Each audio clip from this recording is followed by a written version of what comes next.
चलिए एक क्वेश्चन है, क्वेश्चन ये है हमारे पास एक स्फेरिकल एक कॉनकेव मिरर इस तरह से, हमारे पास एक कॉनकेव मिरर इस तरह से है। इस कॉनकेव मिरर का ये जो एपर्चर डायमीटर होता है ये हम जानते हैं, ये जो एपर्चर डायमीटर है ए बी ये पता है, और इसकी सेंटर में इसकी थिकनेस है, थिकनेस टी ये भी पता है। हमको aperture diameter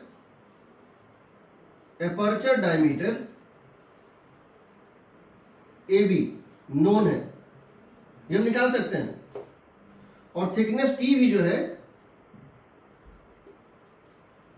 thickness at the middle जो टी है ये भी नोन है। ये बहुत कम होती है, थिकनेस बहुत कम होती है, थिकनेस जो होती है बहुत कम होती है। देखो ये एक्चुअल मिरर है, मैं तुम्हें दिखा रहा हूं, ये जो है एक्चुअल मिरर है, और तुम इस मिरर में देखो तो तुम ये समझ सकते हो, अगर तुम इस मिरर में देखो तो इसका देखो ये जो रेडियस है, जिस स्फेयर का ये पार्ट है वो स्फेयर बहुत बड़ा है, जिस स्फेयर का ये पार्ट है वो बहुत बड़ा है। यहां इसकी थिकनेस है, थोड़ा सा गड्ढा है, थोड़ा सा ये डिप्रेस्ड है, ये जितना गड्ढा है वो पता है, थिकनेस बहुत कम होती है, this thickness is very small.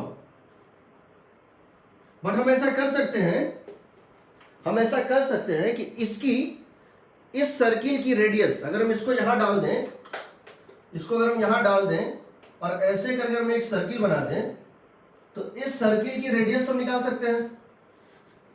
इस सर्किल के डायमीटर को क्या बोलते हैं? एपर्चर डायमीटर ए बी, ये निकल जाएगा। अगर हम इसको दो कार्डबोर्ड के बीच में डाल दें इस तरह से, तो दोनों कार्डबोर्ड के बीच का जो सेपरेशन होगा वो इसका ये थिकनेस भी बता देगा, मेजरेबल है। हमको अगर ये दोनों पता है, एपर्चर डायमीटर पता है और ये पता है, हमको इसका रेडियस और कर्वेचर निकालना है। कैसे निकालेंगे? How to find its radius of curvature, कैसे निकालेंगे बताओ? समझ रहे हो? क्वेश्चन समझ गए?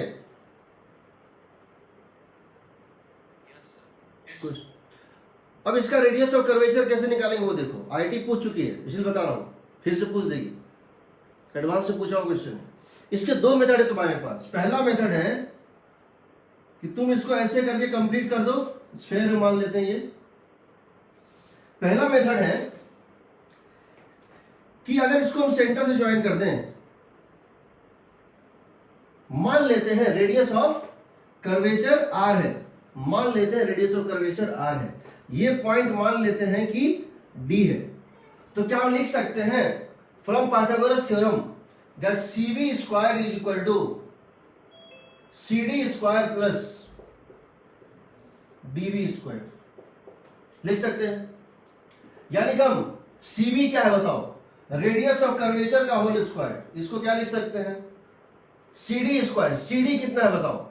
सीडी का मतलब है radius of curvature minus thickness, radius of curvature यहां से लेके पोल तक रेडियस ऑफ कर्वेचर है, उसमें थिकनेस माइनस कर दो, this whole square plus DB का मतलब है कि मान लो एपर्चर का रेडियस है स्मॉल आर, एबी का मतलब कितना है 2r, small R is the radius of the aperture, circular aperture, circular cross section, उसकी रेडियस आर है, इसको लिख सकते हैं are square.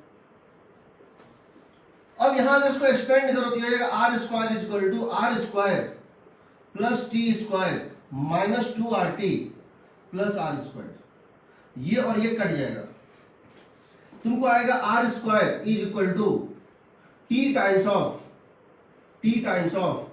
2r minus T, T times of 2r minus T.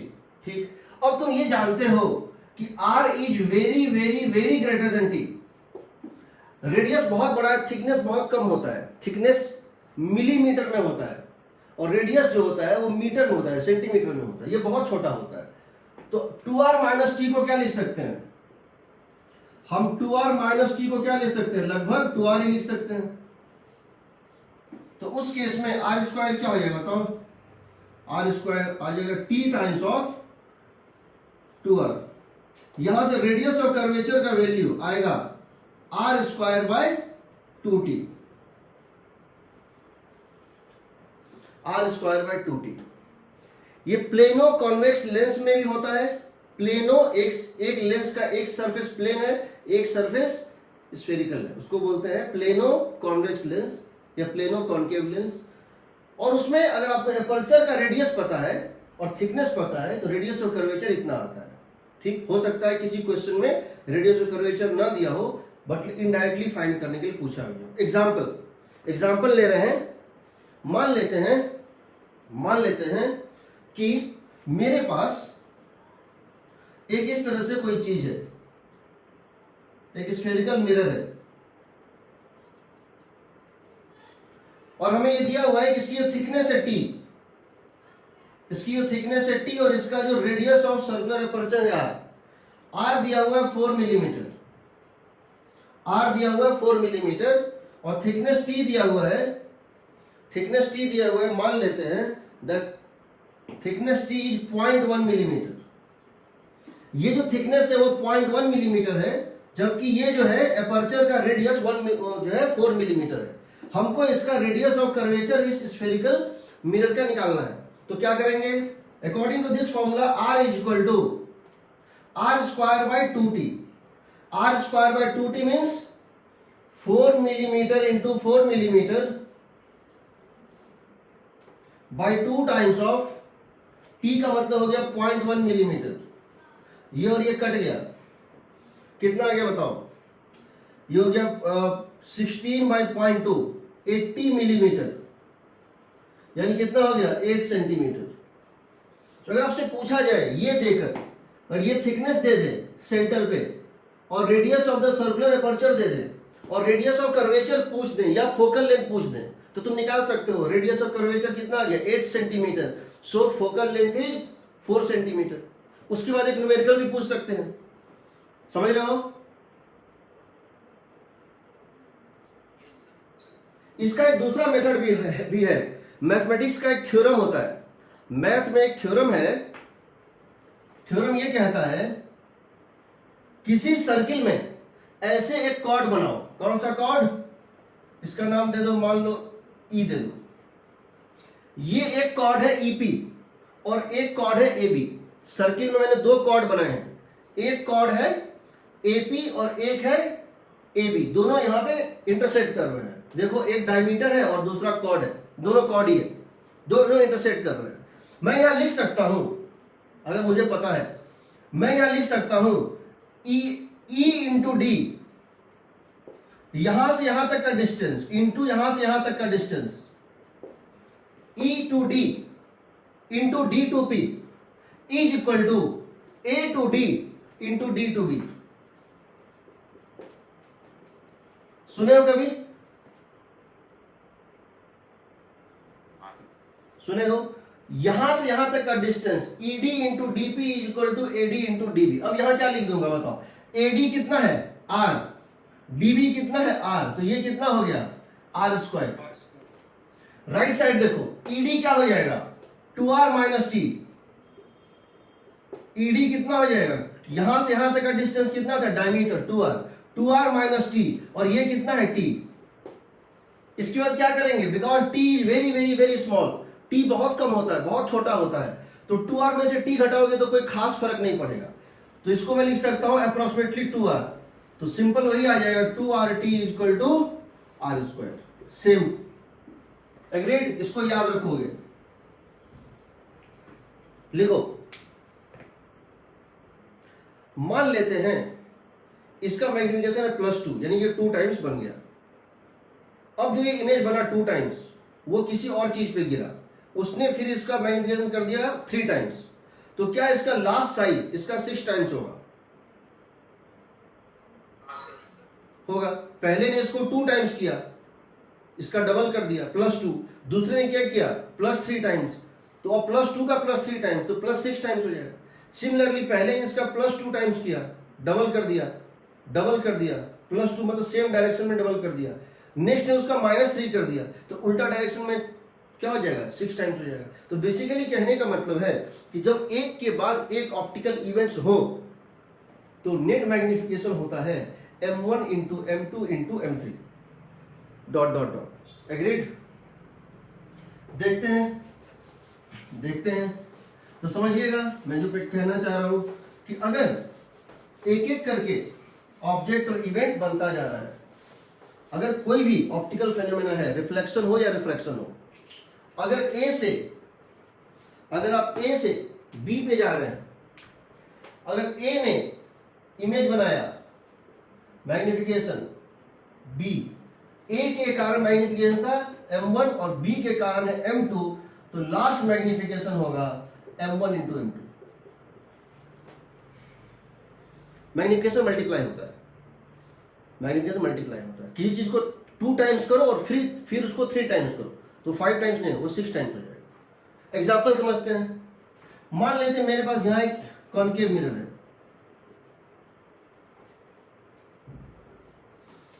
इस कॉनकेव मिरर की फोकल लेंथ है 20 centimetre. ठीक है, मैंने क्या किया, यहां पर एक ऑब्जेक्ट प्लेस कर दिया है, कितने डिस्टेंस पे, 30 सेंटीमीटर पे। इसका नाम दे दो m1। ठीक, और मैंने क्या किया, यहां से 100 सेंटीमीटर के डिस्टेंस पे एक दूसरा मिरर प्लेस कर दिया, कॉन्वेक्स मिरर, इसका नाम दे दो m2। और इसका फोकल लेंथ मैं कह रहा हूं, इसका फोकल लेंथ जो है f1 ये था, f2 जो है वो मान लेते हैं 30 सेंटीमीटर, और दोनों मिरर के बीच की distance 100 centimetre. Agreed? So question है, find the magnification after 2 reflections, first from m1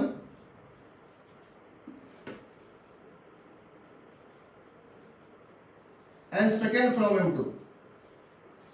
यहां से लाइट पहले m1 पे गिरता है और फिर m2 पे। आपको बताना है इसका नेट मैग्निफिकेशन क्या होगा। तो हम क्या करते हैं, हम कहते हैं चलो यहां से लाइट को गिरने दो, लेट अस फाइंड इसका इमेज कहां बनेगा। तो मिरर पहला रिफ्लेक्शन कहां ले रहे हैं, रिफ्लेक्शन एट m1 पे हम रिफ्लेक्शन ले रहे हैं, तो फॉर्मूला लिख देते हैं, 1/v plus 1/u is equal to 1/f। 1/v plus 1/u, what is u? इसके लिए u कितना होगा, -30। इसके लिए u कितना होगा, -30। 1/f, f कितना है, -20। यहां तुम देखोगे कि 1/v इज इक्वल टू आएगा -1/60, यानी v इज इक्वल टू कितना हो जाएगा, -60 सेंटीमीटर। यानी इसकी वजह से इमेज कहां बनता, यहां बनता। इसकी वजह से इमेज कहां बनता, यहां बनता। This is a image formed by reflection from this mirror. कितने डिस्टेंस पे बनता, यहां से 60 सेंटीमीटर के डिस्टेंस पे बनता है।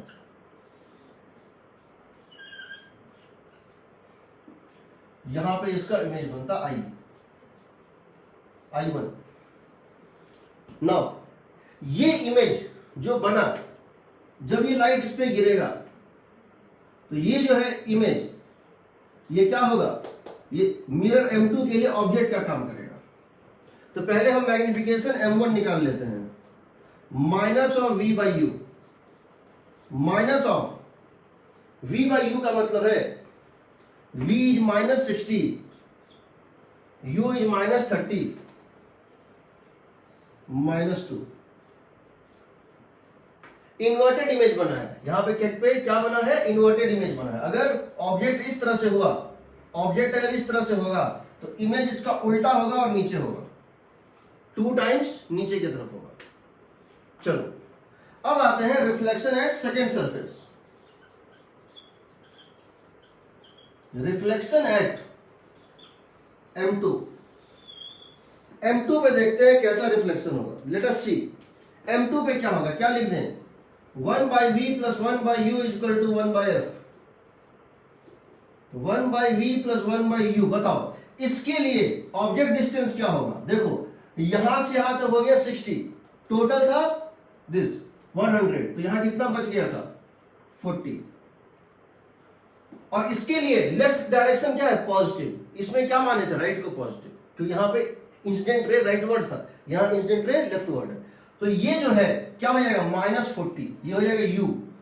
इस मिरर के लिए ऑब्जेक्ट कौन है I1 है। ये जो लाइट गिर रहा है, ये जो लाइट गिर रहा है, ये क्या लग रहा है, कहां से गिर रहा है I1 से गिर रहा है, तो यहां पे क्या लिख देंगे -40। f कितना है बताओ +30, क्योंकि फोकस इसके पीछे है, यहां पर है, इस डायरेक्शन को पॉजिटिव मान रहे हैं, इंसिडेंट रे के डायरेक्शन को पॉजिटिव मानते हैं, इसके पीछे है, फोकस यहां पर है, तो क्या होगा +30।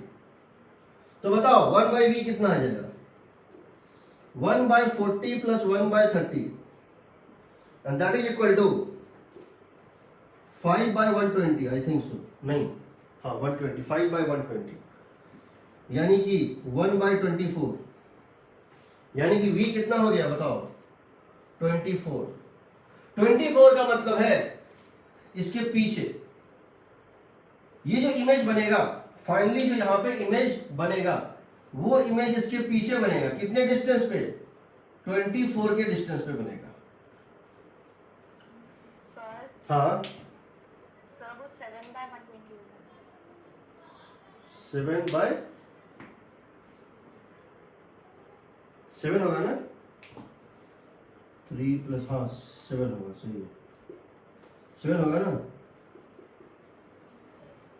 30 हो गया, एलसीएम हो गया 12, 3 + 4, हाँ ठीक है 7 होगा, ठीक है। ये हो जाएगा कितना 120/7, ठीक है। चलो ये तुम्हारा चला आया। अब देखो यहां मैग्निफिकेशन कितना आएगा सेकंड केस में, m -v/u।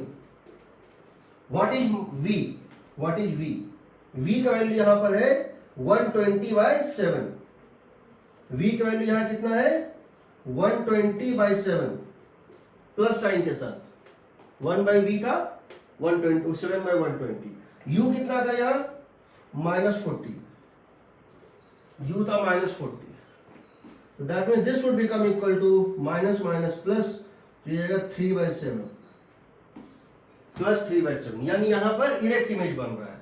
तो ये इस तरह से था इनिशियली, पहली बार बना तो उल्टा बना -2, दूसरी बार बना तो सीधा बना, तो यानी फाइनली क्या हो उल्टा ही बनेगा ना, रिलेटिव टू दिस फाइनली उल्टा ही बनेगा। नेट मैग्निफिकेशन कितना होगा सो बताओ, -2 times of m1 into m2 कितना है 3/7 and that is equal to -6/7।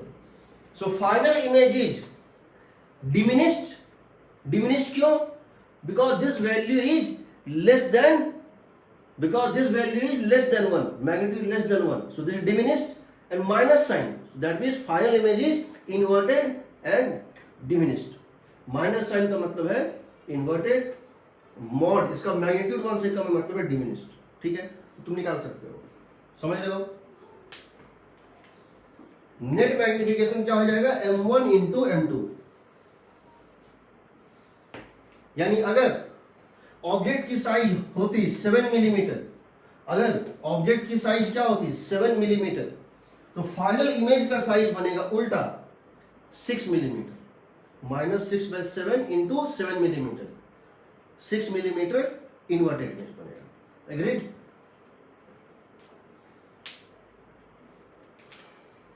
सही है।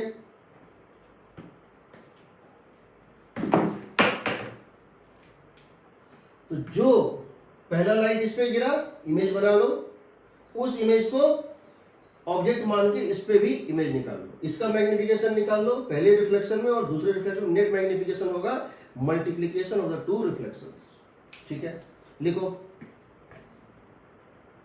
ठीक है। तो this is one of the type of question जहां पे आपको एक मिरर दिया होता है, कॉनकेव हो या कॉन्वेक्स हो, उसका प्रिंसिपल एक्सिस का लाइन दिया होता है और फोकस दिया होता है, कोई भी रे किसी भी डायरेक्शन में बता देता है, ये एक रे गिर रहा है, ये एक रे गिर रहा है। Using scale without using any mathematics, using ruler, तुमको क्या करना है, फाइंड करना है ज्योमेट्रिकली कि रिफ्लेक्शन के बाद ये प्रिंसिपल एक्सिस में कहां कट करेगा, रिफ्लेक्शन बाद ये रे, इंसिडेंट रे रिफ्लेक्शन के बाद प्रिंसिपल एक्सिस को कहां मीट करेगा। तो क्या करते हैं समझो, क्या करते हैं समझो। सबसे पहले हम क्या करते हैं, सबसे पहले हम क्या करते हैं, स्टेप नंबर 1, इस रे को, मेरे पास रूलर नहीं है इतना बड़ा, हम इसको ले रहे हैं, हम इस रे को इस पे ले आते हैं। हम क्या करते हैं कि हम इस रे को मिरर तक ले आते हैं, बढ़ा ले आए, एग्रीड। अब क्या करते हैं, इसके पैरेलल इसको शिफ्ट करते हैं, इस लाइन को इसके पैरेलल शिफ्ट करते हैं और इस लाइन को फोकस, इसके पैरेलल एक लाइन लेते हैं जो फोकस से पास कर रहा हूं,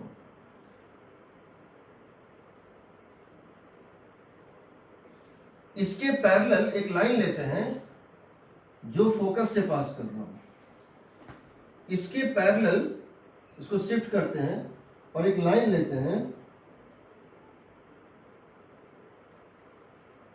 जो फोकस से पास कर रहा हूं, एग्रीड, पॉसिबल है।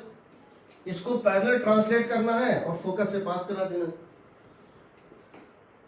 ये लाइट भी, ये लाइट यहां जाके कहीं मिल रहा हो, यहां एक फोकल प्लेन ड्रॉ कर लेते हैं। कैसे, फोकस पे से एक परपेंडिकुलर ड्रॉ कर लेते हैं, फोकस पे क्या करते हैं, ड्रॉ कर लेते हैं एक परपेंडिकुलर ऐसे करके। This perpendicular would be called what, focal plane. This perpendicular would be called what, focal plane. This is the focal plane, agreed ना। इसको बोलेंगे फोकल प्लेन, इसको बोलेंगे फोकल प्लेन। अब ये बताओ, ये जो पैरेलल बीम है, ये सब के सब रिफ्लेक्शन के बाद कहां मिलेंगे, फोकल प्लेन में एक ही जगह पे मिलेंगे। तो ये जो लाइन गया फोकस से, क्या ये रिफ्लेक्शन में पैरेलल हो जाएगा, जो रे फोकस से पास किया, क्या वो रिफ्लेक्शन के बाद प्रिंसिपल एक्सिस के पैरेलल हो जाएगा, हो जाएगा ना। तो यहां से एक लाइन पैरेलल ड्रॉ कर लो, इसे एक ऐसा लाइन, देखो तुमको ये पता चल गया कि ये लाइन फोकस का इसको कहां कट कर रहा था, क्यू पे। अब क्यू से एक पैरेलल लाइन ड्रॉ करो प्रिंसिपल एक्सिस की और देखो वो फोकस को कहां कट कर रहा है, कहां कट कर रहा है, आई पर। फोकल प्लेन को ये यहां से जो रे पास हुआ, इसके पैरेलल जो रे मिरर पे गिरा, वो जब पैरेलल ड्रॉ करोगे कहां मिलेगा, आई पर। अब क्या करो, तुमको पता है ये रे भी कहां मिलेगा, फोकल प्लेन में, आई पे ही मिलेगा ना। ये रे जो है, सारा रे, इनफैक्ट जो रे यहां गिरता, कहां पे, जो रे यहां गिरता कहां पे, पोल पे, वो रे भी क्या होता, रिफ्लेक्स में यही मिलता ना। तो जब तुमको पता चल गया कि एक तो तुमको ये पता है इसके पैरेलल फोकस से तुमने पास करा दिया, ये क्यू पे हिट कर रहा था, क्यू से तुमने एक रे ले लिया पैरेलल टू प्रिंसिपल एक्सिस, और यहां जो ड्रॉप किया था परपेंडिकुलर फोकल प्लेन, उसको ये यहां हिट कर रहा। अब आई निकल गया, अब सारे पॉइंट जिसको भी तुम एक्सटेंड करोगे वो आई से ही पास करना चाहिए। तो ये कहां से पास करेगा, इस पॉइंट को, किस पॉइंट को, इस पॉइंट एस को, इस पॉइंट एस को क्या करो, आई से मिला दो, इस पॉइंट एस को क्या करो कि आई से मिला दो, और तुम देखोगे ये एस से लेकर आई तक मिलने वाला पॉइंट, इसको जहां हिट करेगा वही पॉइंट होगा जहां पर हम जानना चाहते थे कि ये रिफ्लेक्टेड रे प्रिंसिपल एक्सिस पे कहां मिलेगा, वो पॉइंट ए होगा। सिमिलरली यहां देखो, ये फोकस वाला था, ये हमारा इंसिडेंट रे था, ये हमारा इंसिडेंट रे था, हमने इसके पैरेलल इसको ट्रांसलेट किया और वो लाइन लिया जो फोकस से पास करना चाहिए था, जो फोकस के तरफ जा रहा था। ये रिफ्लेक्शन के बाद क्या होगा, प्रिंसिपल एक्सिस के पैरेलल हो जाएगा, ये हम जानते हैं। ये पॉइंट था क्यू, ये जो क्यू है, ये जो क्यू है, इसको कहां मिलना चाहिए था, फोकल प्लेन को, आई पर।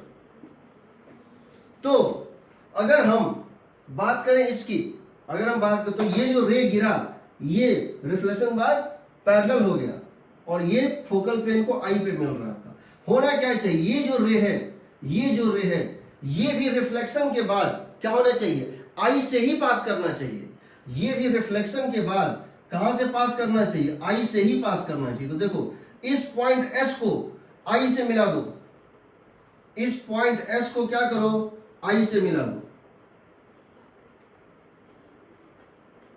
क्योंकि सारे रिफ्लेक्शन जो होंगे पैरेलल बीम के सब कंकरेंट होंगे, सब एक ही पॉइंट से पास करेगा, फोकल प्लेन के किस पॉइंट से, आई पॉइंट। इसको एक्सटेंड कर दो, ये वो पॉइंट होगा जहां पे रिफ्लेक्शन के बाद ये लाइट मिलेगा। रिफ्लेक्शन के बाद ये लाइट कहां जाके मिलता है, इससे इस पॉइंट ए पर मिलता है, प्रिंसिपल एक्सिस को। समझ रहे हो?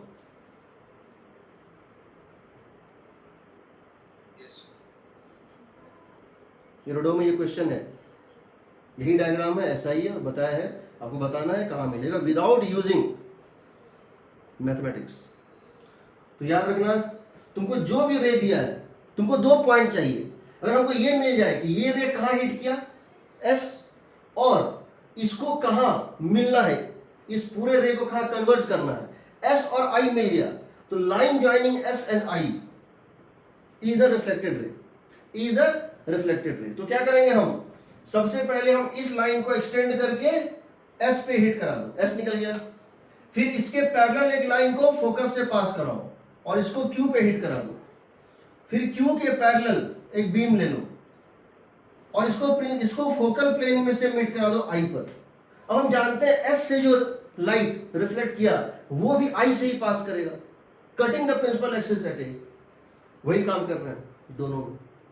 तो मेथड समझ लो, खाली लिखो इसको।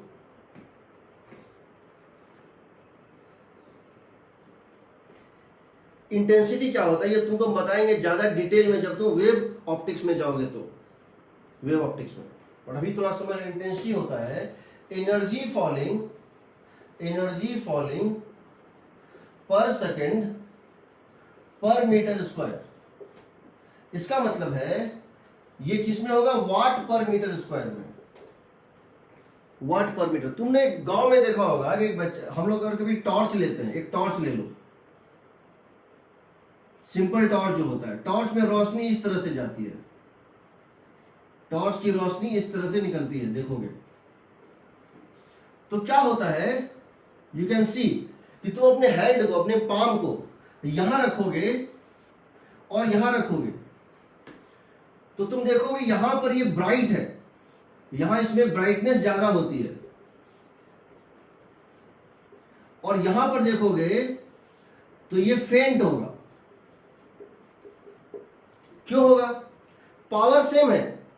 अगर ये 10 वाट का बल्ब है तो पावर सेम है, लेकिन ये पावर जैसे जैसे दूर जा रहा है, यही पावर बड़े एरिया के ऊपर डिस्ट्रीब्यूट हो रहा है। इसका मतलब है यहां पर इसकी इंटेंसिटी कितनी थी बताओ, यहां पर इसकी इंटेंसिटी थी 10 watt divided by area here, और यहां पर इंटेंसिटी क्या हो जाएगी बताओ, same 10 watt divided by area here. Area यहां बड़ा है, इसलिए पर सेंटीमीटर स्क्वायर, एक पर्टिकुलर 1 सेंटीमीटर स्क्वायर को जितना एनर्जी यहां मिल रहा है उससे ज्यादा यहां मिल रहा था। यहां पर 1 सेंटीमीटर स्क्वायर एनर्जी रिसीव ज्यादा है, और यहां पर 1 सेंटीमीटर स्क्वायर एनर्जी रिसीव्ड कम है, क्योंकि ये सेम पावर और बहुत बड़े एरिया पर डिस्ट्रीब्यूटेड है, तो हर सेंटीमीटर स्क्वायर को कम मिलेगा, मिलेगा ना।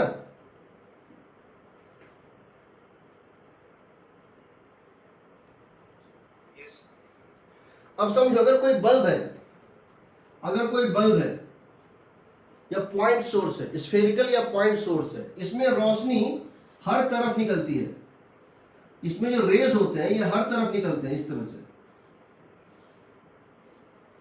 तो यहां पे जिस तरह से रे सामने जा रहा था, इसमें से रे हर तरफ निकलता है रेडियली 3 डायमेंशन में।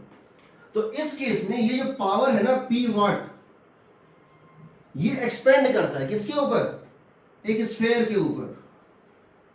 जब ये डिस्टेंस r पे है, जब ये यहां से डिस्टेंस r पे है, तो ये जो पावर है जो इसके ऊपर गिर रहा है इनर सरफेस के ऊपर, वो कितना गिरता है, सेम पावर P। इस दीवार की, इस सरफेस की एरिया कितनी है जिसके ऊपर ये गिर रहा है? 4 पाई आर स्क्वायर, है ना? ये जो रोशनी है अभी इस दीवार के ऊपर, इस स्फेरिकल दीवार के ऊपर गिर रही है, तो इसकी एरिया कितनी है? 4 पाई आर स्क्वायर। तो यहां इंटेंसिटी कितनी हो जाएगी बताओ? Power in watt divided by 4 pi R square, होगा ना?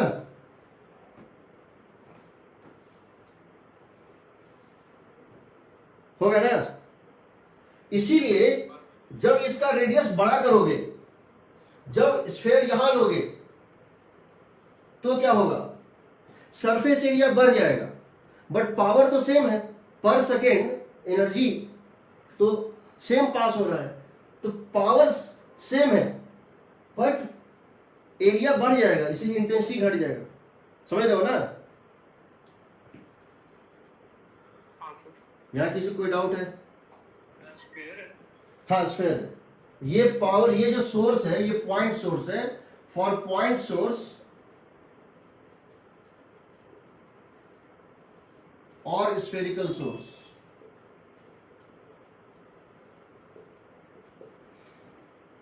देखो ये टॉर्च है, ये टॉर्च है, देखना बढ़ रहा है ना इसका इंटेंसिटी, इंटेंसिटी ज्यादा है। अब देखो इंटेंसिटी घट रहा है, ऐसा नहीं, पावर सेम है और यहां पर पहुंचने के बाद इंटेंसिटी नेग्लिजिबल हो जाता है, क्योंकि ये सिंपल टॉर्च है, ये लेजर टॉर्च है, इसमें कहीं भी ले जाओगे इंटेंसिटी वही रहता है। लेजर टॉर्च में पैरेलल बीम निकलते हैं, परफेक्टली पैरेलल बीम, इसीलिए उसमें इंटेंसिटी डिस्टेंस पे डिपेंड नहीं करता है। बैटरी थोड़ा कम है, चेंज कर दूंगा, नेक्स्ट क्लास में दिखा दूंगा। ठीक है, चलो देखो बैटरी भी है पास में। तो ये होता है। अब समझो इंटेंसिटी रिलेटेड क्वेश्चन पूछेगा तो क्या करना है, समझना। इंटेंसिटी रिलेटेड क्वेश्चन पूछेगा तो क्या करना है। क्वेश्चन नंबर 1, क्वेश्चन क्या है वो समझो। मेरे पास एक स्क्रीन है, यहां पर मेरे पास एक स्क्रीन है, इसको तुम कार्डबोर्ड मान सकते हो, ये किस्म का कार्डबोर्ड है। यहां से r डिस्टेंस पे मैंने एक सोर्स रख दिया, एक बल्ब रख दिया, यहां से r डिस्टेंस पे मैंने एक सोर्स रख दिया। क्वेश्चन में दिया हुआ है कि जब इस सोर्स को मैंने इस कार्डबोर्ड से r डिस्टेंस पे रख दिया, तो इस कार्डबोर्ड के सेंटर पे जो इंटेंसिटी थी वो थी 2.25 वाट पर मीटर स्क्वायर। हमने क्या किया, एक कार्डबोर्ड लिया, उस कार्डबोर्ड से r डिस्टेंस पे एक सोर्स रख दिया जो चारों तरफ लाइट ये कर रहा था, इमिट कर रहा था। हमने देखा कि intensity at centre of screen is 2.25 watt per meter square, 2.25 watt per meter square, agreed। अब मैंने क्या किया, इसके इस तरफ एक प्लेन मिरर डाल दिया। अब मैंने क्या किया, इस कार्डबोर्ड से सेम डिस्टेंस पे यहां पर सेम डिस्टेंस r पे यहां पे मैंने एक प्लेन मिरर डाल दिया।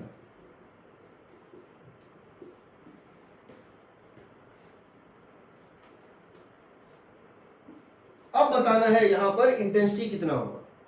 एज्यूम 100% रिफ्लेक्शन, नहीं भी लिखा रहेगा तो एज्यूम कर लेना, ये लिखना चाहिए बट नहीं लिखता है। Assuming now a plane mirror is placed as shown, find intensity at center of screen, find new intensity at center of screen। 2.4 आएगी नहीं, assuming 100% रिफ्लेक्ट 2.4 बता रहे हो। हाँ सर। नहीं है, देखो देख लेते हैं। तो पहले ये समझ लो, क्वेश्चन में कोई डाउट है किसी को? पहले ये बताओ, इंटेंसिटी बढ़ेगी कि घटेगी? यहां बढ़ेगी। क्यों बढ़ेगी? जो लाइट पहले गिर रहा था, देखो पहले जो लाइट इस डायरेक्शन में गया वो तो इस पे गिरा ही नहीं, वो तो सिर्फ इस डायरेक्शन का लाइट ही गिरा। अब क्या होगा, जो राइट वाला भी है उसको भी रिफ्लेक्ट बैक करके भी ये भेज देगा। तो तुमको करना क्या है, तुम जानते हो जब लाइट यहां से रिफ्लेक्ट होके गिरेगा तो यहां इसका इमेज बनेगा एस डैश। तो अब इस स्क्रीन को क्या लगेगा कि यहां दो सोर्स रखे हुए हैं, एक सोर्स यहां रखा हुआ है जो कि रियल सोर्स है, और एक सोर्स यहां रखा है जो वर्चुअल सोर्स है। तुम जानते हो ये वर्चुअल है, तुम जानते हो ये वर्चुअल सोर्स है। इस कार्डबोर्ड को नहीं पता है कि वहां एक्चुअली कुछ रखा है कि वो कुछ नहीं रखा है। कार्डबोर्ड के पास ऐसा कोई भी मेथड नहीं है जिससे वो पता कर सके कि ये असली सोर्स है कि नकली सोर्स है, क्योंकि लाइट यहां से भी आ रहा है। तो अब क्या होगा यहां दो सोर्स हो गए, एक की डिस्टेंस कितनी है r, और एक से डिस्टेंस कितनी है 3r। एग्रीड? यहां बताओ, मैं बता रहा हूं कि ये जो है, ये जो सोर्स था इसके कारण यहां इंटेंसिटी क्या था, इस सोर्स के कारण यहां पर इंटेंसिटी क्या था। मैं लिख दूं पावर डिवाइडेड बाय, अगर इसका पावर पी नॉट है, P not divided by 4 pi R square, इसको मैं लिख दूं 2.25। सही है? Power divided by 4 pi R square is 2.25। अब यहां मैं क्या लिखूं, इसका पावर पी नॉट, इसका पावर भी पी नॉट, इसके कारण ये डिस्टेंस कितना है r, तो लिख दूं P not by 4 pi R square plus इसके कारण ये डिस्टेंस कितना है, इस सोर्स से इस स्क्रीन की डिस्टेंस क्या है, क्योंकि ये जो लाइट आ रहा है ये क्या लगेगा, यहां से आ रहा है, ये क्या लगेगा, यहां से आ रहा है, यहां से इसकी डिस्टेंस कितनी है 3r, तो लिख दूं P not by 4 pi into 3r का whole square. Because once image is form it behaves like a source object. तो मैं इसको लिख दूं दिस इज आई डैश, ये हो गया नया इंटेंसिटी, ये होगा नया इंटेंसिटी। तो क्या ये हो जाएगा equal to I dash is equal to 9/10, no 10/9, 10/9 into P not by 4 pi R square. सही है?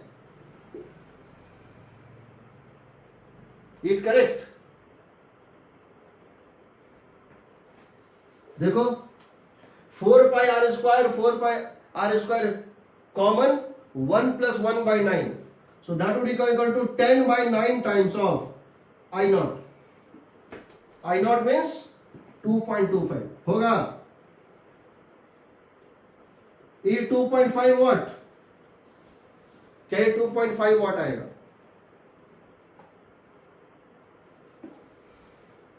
बोलो।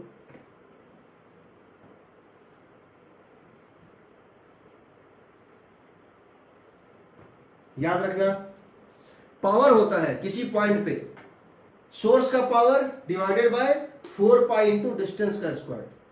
यहां पर सोर्स का पावर था पी नॉट, डिस्टेंस था r, इस पॉइंट का डिस्टेंस था r, सो पावर था P not by 4 pi R square जो 2.25 दिया हुआ है। यहां पर इस सोर्स से डिस्टेंस था r और इस सोर्स से डिस्टेंस इस स्क्रीन का कितना है 3r, तो इसके कारण क्या होगा P not by 4 pi R square, इसके कारण क्या होगा P not by 4 pi 3r का होल स्क्वायर, यानी ये पूरा हो जाएगा 10/9 times of P not by 4 pi R square, और P not by 4 pi R square की वैल्यू हम जानते हैं 2.25, so 10/9 times of 2.25 that is 2.5 watt. Agreed? Yes, sir. लिखो, इंटेंसिटी रिलेटेड कोई भी क्वेश्चन कहीं दिखेगा कहीं भी तो समझ लेना इसको इसी मेथड से बनाना है। जैसे वॉट पर मीटर स्क्वायर, सही है। हमें क्वेश्चन ले रहे हैं कि ये एक कॉनकेव मिरर दिया हुआ है यहां मैंने फिक्स कर दिया है, ये हमारा एक्सिस है, this the coordinate system attach to mirror M1, focal length 20, object यहां पर है। अब है क्या कि ये जो मिरर है M1, उसका प्रिंसिपल एक्सिस ये है, this is the principal axis of M1, but this line shifted, this line is the principal axis of M2। समझ गए? ऑब्जेक्ट यहां रखा हुआ है। क्वेश्चन है, पहला रिफ्लेक्शन M1 पे, दूसरा M2 पे। पहला रिफ्लेक्शन, पहले रिफ्लेक्शन कहां होगा? M1 पे, तब होगा M2 पे। आपको इमेज का कोऑर्डिनेट निकालना है। सो क्वेश्चन है, find the coordinates of the image considering first reflection on M1 and then on M2। पहले M1 पे रिफ्लेक्शन होगा, तब M2 पे, और तुमको इमेज का कोऑर्डिनेट निकालना है as per this coordinate system. पहली बात ये समझ लो कि तुमसे जब भी ऐसा क्वेश्चन पूछा जाता है तो तुमको कुछ नहीं करना है, स्टेप बाय स्टेप मूव करना है। पहले तुमको रिफ्लेक्शन कहां कराना है? M1 पे, और तब कहां कराना है? M2 पे। ठीक, पहले कराना है M1 पे, तब कराना है M2 पे। तो पहले तुम क्या करो, लिखो फॉर रिफ्लेक्शन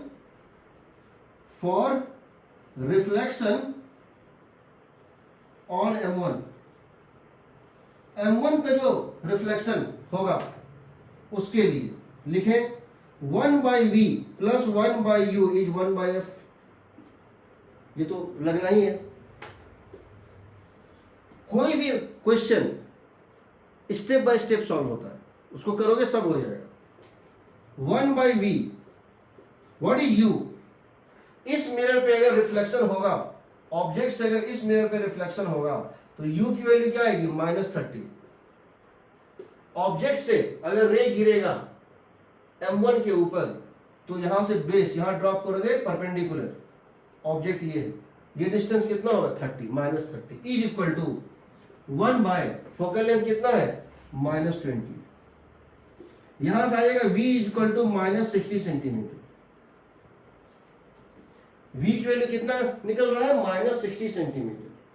पहली बात, v की वैल्यू -60, यानी इसके 60 सेंटीमीटर इन फ्रंट, इसके 60 सेंटीमीटर इन फ्रंट यहां कहीं इमेज बनेगा, a' यहां कहीं बनेगा, क्योंकि यहां से यहां तक 70 है और यहां से इमेज की डिस्टेंस कितनी है? 60 है। दूसरी बात, take the magnification minus of v/u। Minus of v कितना आया था? -60, u कितना था? -30, कितना हो गया? -2। मैग्निफिकेशन है -2। तो पहले ये बताओ, इमेज तो समझ गए कहां बनेगा? पहला इमेज जो बनेगा मिरर में 60 सेंटीमीटर सामने बनेगा, यानी this would be at 60 centimetre from here. यहां से 60 सेंटीमीटर के दूरी पर इमेज बनेगा, इन्वर्टेड बनेगा, यानी अगर इसकी साइज कितनी थी, यहां से प्रिंसिपल एक्सिस से ये था AS था 1 मिलीमीटर, तो A', कितना बनेगा जी? 2 मिलीमीटर बनेगा ना नीचे की तरफ। कोई डाउट यहां तक में?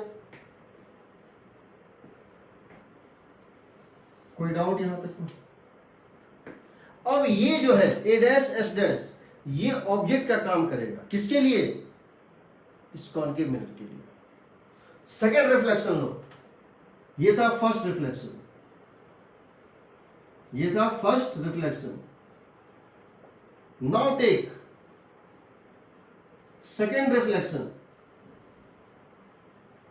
Eight M2। सबसे पहले लिखो 1/v plus 1/u equal to 1/f। 1/v plus 1/u कितना? इस मिरर से इस ऑब्जेक्ट की दूरी कितनी होगी बताओ? इस मिरर के सामने ये है, कितने डिस्टेंस सामने? यहां से यहां 60, यहां से यहां तक 70, ये कितना बच गया? 10 ना। देखो इस मिरर से इसकी दूरी क्या थी 70, 30 प्लस 40, मिरर से मिरर की दूरी है 40, 70, और यहां से इमेज कहां बना था 60 पे, तो इसके सामने ये है, कितने डिस्टेंस सामने है 10 सेंटीमीटर, तो -10 होगा। एफ कितना है इसका -5, यानी कि v की वैल्यू क्या आएगी 1/10 माइनस 1/5, ये होगा -1/10, सो v होना चाहिए -10 सेंटीमीटर। इसके सामने जहां ऑब्जेक्ट था वही इमेज बन रहा है। क्यों बन रहा है? क्योंकि ये पॉइंट जो है 10 सेंटीमीटर, इसका सेंटर ऑफ कर्वेचर, इसका सेंटर ऑफ कर्वेचर क्या होगा 10 पे होगा। यहां से 10 है ना, ये इसका सेंटर ऑफ कर्वेचर है। सेंटर ऑफ कर्वेचर पे जब ऑब्जेक्ट होता है इमेज वहीं बनता है, जो भी है। v आ गया -10। यहां मैग्निफिकेशन क्या आएगा बताओ, -v/u। यहां मैग्निफिकेशन क्या होगा बताओ, -v/u, and that is equal to what, -v का मतलब कितना है -10, u कितना था -10, कितना हो गया -1। अब सबसे पहले तुम ये बताओ, क्या तुम अब ये समझ चुके हो कि इमेज का x कोऑर्डिनेट क्या होगा? इमेज का x कोऑर्डिनेट क्या होगा? यही बना है ना, इमेज तो यही बना है ना, तो x कोऑर्डिनेट क्या हो जाएगा 60, सही है, क्योंकि इसके 10 लेफ्ट में बना है।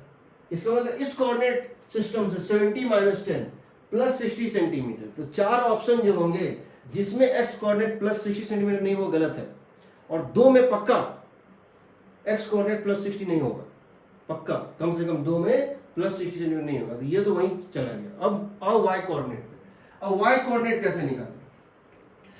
तो अब ये बताओ मैग्निफिकेशन क्या आ गया -1, मैग्निफिकेशन क्या आ गया -1। अगर तुम इस s' से ड्रॉप कर दो परपेंडिकुलर, इसके प्रिंसिपल एक्सिस पे, याद रखना, इस s' को ऑब्जेक्ट मान के तुमने ड्रॉप कर दिया परपेंडिकुलर, किस पे, सेकेंड मिरर के प्रिंसिपल एक्सिस पे, तो इसकी हाइट कितनी आएगी यहां से यहां तक, ये 1 मिलीमीटर तो पहले से था, और ये 2 मिलीमीटर है, तो कितना आ गया 3 मिलीमीटर।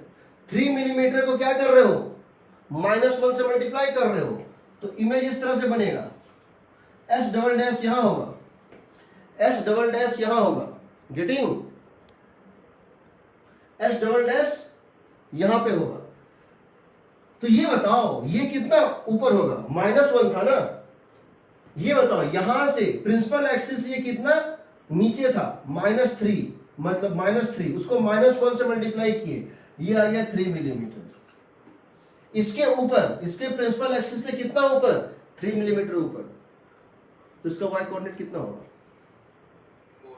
4 मिलीमीटर, क्योंकि एक्सिस तुम्हारा यहां पर, ये होगा 4 millimetre plus 4 millimetre, and that is answer, that is answer. Mains में अब तक नहीं पूछा है कभी, लेकिन एडवांस में 2-3 बार पूछ चुका है।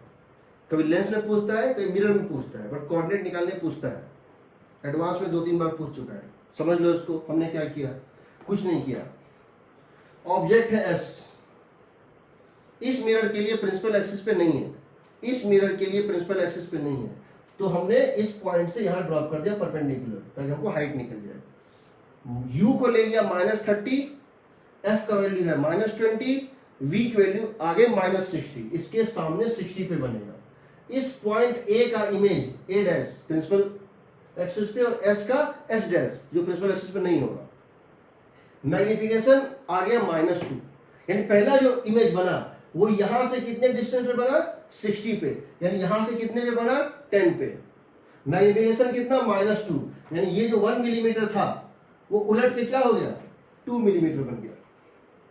अब ये S' है, इस S का पहला इमेज S', यहां से हमने ड्रॉप किया परपेंडिकुलर इस मिरर के प्रिंसिपल एक्सिस पे, तो इसकी हाइट क्या हो गई 2 + 1 3 मिलीमीटर। अब यहां पर U की वैल्यू कितनी है -10, एफ की वैल्यू कितनी है -5, तो मैग्निफिकेशन कितना आ गया -1 उसी पॉइंट पे, यानी उसी पॉइंट पे इमेज बनेगा। और ये जो पूरी यहां से यहां तक की डेप्थ थी इस प्रिंसिपल एक्सिस से एस डैश की जो दूरी थी वो -1 से मल्टीप्लाई हो गया, यानी ये ऊपर चला गया इसके कितना 3 मिलीमीटर ऊपर। तो इस प्रिंसिपल एक्सिस से जो हाइट है उसको कह रहे हैं वाई कोऑर्डिनेट, वो कितना हो जाएगा 4 मिलीमीटर। सो इसका आंसर होगा X coordinate is 60 centimetre and Y coordinate is 4 millimetre. लिखो इसको।